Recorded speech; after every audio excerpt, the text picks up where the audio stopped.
Should the Cowboys, right? Should the Cowboys bring in Earl Thomas? I think any quality team should bring in Earl Thomas at the safety position. Right now, your options are Xavier Woods or HaHa Clinton-Dix. You know what? I think that when you look at Earl Thomas, who's a perennial All-Pro, we know that he's one of the best safeties, as far as I'm concerned, in football. He was clearly the best safety that the Ravens had available at their disposal last season, had about 49 tackles. We know what he brings to the table. We also know he's temperamental. We understand that.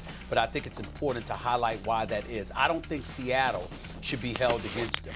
In Seattle, he was clearly unhappy with his contract situation. He wanted out. They didn't want to let him out. They insisted that he played, and then he played despite not being happy with his contract because the fear was he would get hurt. He didn't want to play, but they forced him to. Otherwise, he was going to lose the money that he was making, even though he wanted more. So he goes out there, and what does he do? He gets hurt, which is why he stuck his middle finger up over at Pete Carroll and the coaching staff, because he said, listen, exactly what I feared is exactly what happened, which is the excuse that y'all going to have now to not pay me. So then he goes to Baltimore, okay? Stuff happens. We understand that. We understand that guys can be a bit temperamental. It's a violent, physical sport. You never know what the hell is going on. We get all of that. In the end, he's not for every locker room. I understand that. But he clearly wants to be in Dallas. He walked into their locker room and told Jerry Jones he wanted to be on their roster. The brother would definitely be an upgrade.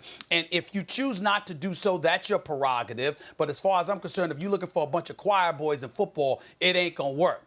The other point that I'd like to make, and this is the most important point, I don't give a damn what happened with him and that team. I don't give a damn if the players themselves supported him getting traded or let go. You give that man his money. You signed him to a contract because let me tell you what. Remember, they're talking about essentially, and I'm paraphrasing here, but in other words, conduct detrimental to the team. Well, guess what? If that's a reason not to pay him, do you know what kind of precedent that would send Dan Orlovsky, Max Kellerman, where you could come up with any excuse to classify somebody as being detrimental to the team to get out of paying them the money that you agreed to pay them? Nah, that ain't good enough. If he is physically able to perform, which he is, his attitude issues is no excuse for you to navigate your way out of the contractual commitment you made to him. Because if you open that Pandora's box, we'll have conspiracy theorists. We'll need to have a separate show entitled Conspiracy Theories, because there'll be a whole bunch of stuff associated with the NFL, with teams using whatever excuse they can come up with to get out of paying guys the contract that they agreed to pay him. You cannot let that happen. I don't give a damn what the Ravens do. He was owed $10 million for this upcoming season. You pay him that damn $10 million. First of all, I got to say, Dan, I think this cast is so good for NFL Live. I cannot wait to see this show. It's like everyone I want to hear from when I want to know something about football. You and Marcus and Mina, unbelievable cast. Good luck. That's number one. Number two. Thank you.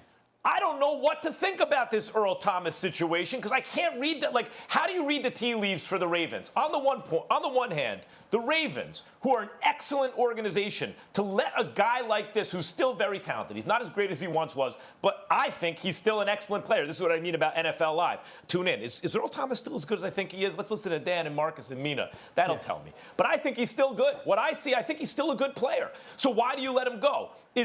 On the one hand, I think, boy, behind the scenes, this must be a mess for them to do him like this. And then I think, or maybe Baltimore's thinking at that number, they have excellent corners. They have some depth in the defensive backfield. Maybe we use this as an excuse to move on. But considering the cap hit, if they don't win the grievance, right? Or if they're not allowed just to go, if they don't get the money back from him, I don't know that they would do that. So do they think they have a real case to get the money back? Are they willing to take? If so, okay, I get it. Then yes, go get Earl Thomas, Cowboys. If not, and they're willing to take a cap hit like that just to get rid of this guy, a team that's contending for a Super Bowl, that makes me think, don't touch him. If you are forcing me to guess, if I were the Cowboys, I would take a flyer on him because the Cowboys are known to take reclamation projects. And in Earl Thomas's case, he seems to me to be worth it for a team who's defense last year could really use the help. Yeah, if I was the Dallas Cowboys, yes, I would sign Earl Thomas. Max, you just mentioned the Cowboys and their defensive struggles last year. And there's a lot of layers to that struggle, but I would say the biggest thing was they just couldn't get the ball taken away from the offense. They were last in the NFL when it comes to interceptions, right? And so Earl Thomas is notorious for his ability to kind of stay in the middle of the field, break on a football, and either break up the pass or get a turnover, especially now that Dallas has got a guy like Everson Griffin on the edge rushing the passer, a young draft pick, and Bradley Anai that's going to force quarterbacks to get the ball to their hands quicker, and Earl can break on it. So if I'm the Cowboys, yes, I want Earl Thomas. Thanks for watching ESPN on YouTube. For live streaming sports and premium content, subscribe to ESPN+.